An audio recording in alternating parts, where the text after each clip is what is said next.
My fellow CULÉS, get ready because the news I'm about to share has literally exploded like a bomb inside FC Barcelona, putting all the fans on high alert, as Uefa has just made a decision that could affect the club in multiple ways, creating a huge controversy that many are already calling unfair, persecution, and even an excessive show of rigor against Barca.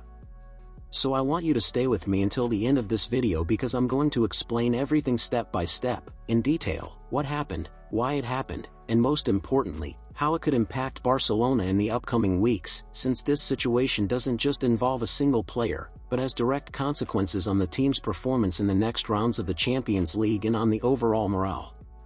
On top of that, I'll explain why this issue has put the club under extreme stress, affecting the locker room atmosphere and the players' confidence, and by the end, I really want to hear your honest opinion about all of this because this topic has deeply shaken the CULÉS and triggered intense discussions on social media from early morning.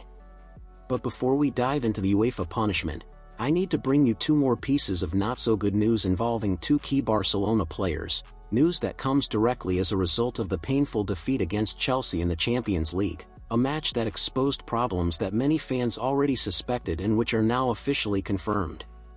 So take a deep breath, because the situation is critical, and you need to fully understand the real weight of what is happening inside the club right now. First, we need to update you on what just happened with our attacking midfielder Fermin Lopez, because it was confirmed today that the player suffered a minor injury as a direct result of the match against Chelsea this past Saturday, and even though it's considered a small injury, he will still be sidelined for several important games, with an estimated absence of between 2 and 3 weeks. This news has made the fans extremely anxious because, while the initial scans suggest this time frame, there's always the fear that further tests might reveal something worse, and nobody wants to see a player who is living one of the best moments of his career take a setback that slows his development. Fermin Lopez has become one of the most surprising and important pieces of this season, demonstrating not only great intensity and offensive presence but also a level of maturity that few expected, and it's not an exaggeration to say that in almost every match, he's directly involved in a goal, either scoring or assisting. Losing him would have a huge negative impact on the team's overall performance, especially because Barcelona is going through an unstable phase and losing a decisive player could make the collective performance even worse.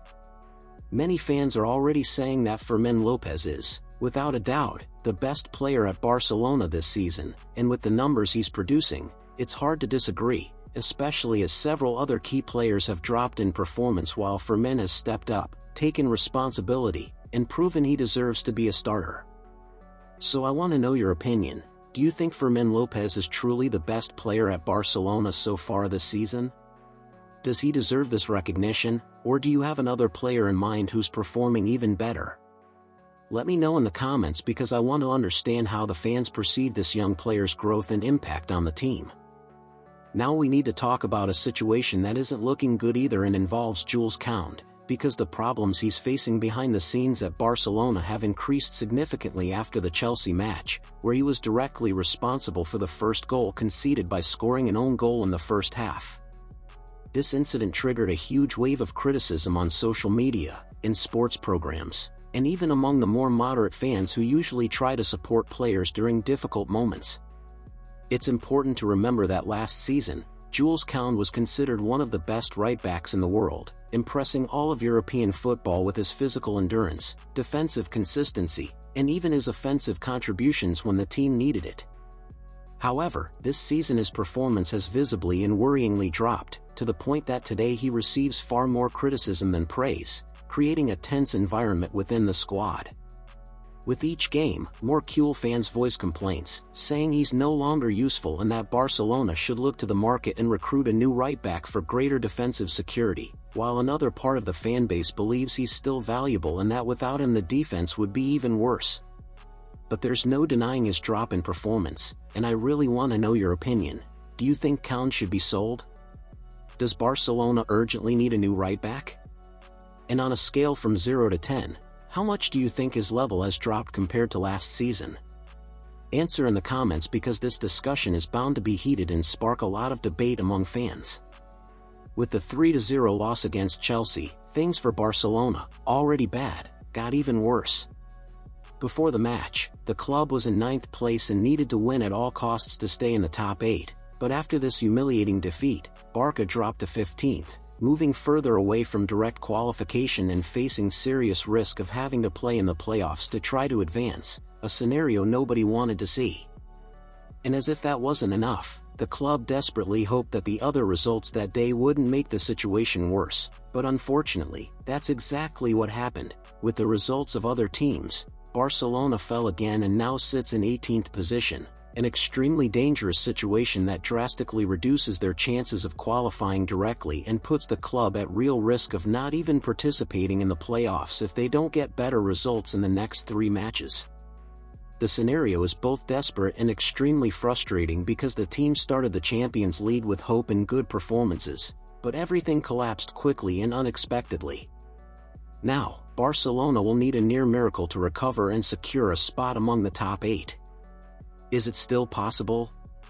Yes, hope still exists, but the level of difficulty has skyrocketed, and the club can no longer afford mistakes.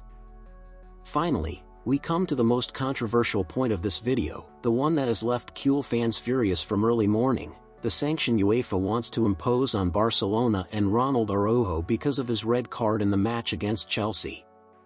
As everyone saw, Araujo was sent off in the first half after receiving a second yellow followed by a red, and many supporters were furious, claiming the player was irresponsible and even asking for him to be sold immediately. The press has already confirmed that Hansi Flick was extremely upset with the player, and after an internal meeting with the board, most of the directors agreed that Araujo should indeed be put on the market in the next transfer window, which indicates that the atmosphere around him and the club has become very tense. But the situation got even worse because before the red card, Araujo received a yellow for protesting, and this is precisely what has caused the controversy, as UEFA wants to punish him and Barcelona with 2 matches for what they consider excessive and offensive behavior, classifying it as serious indiscipline.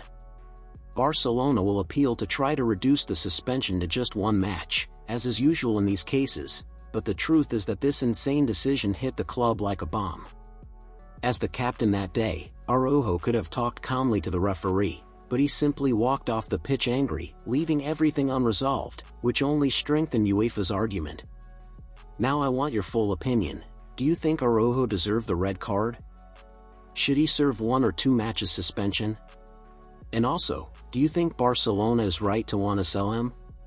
Tell me everything in the comments because I really want to know what you think about one of the biggest controversies of the season. See you in the next video.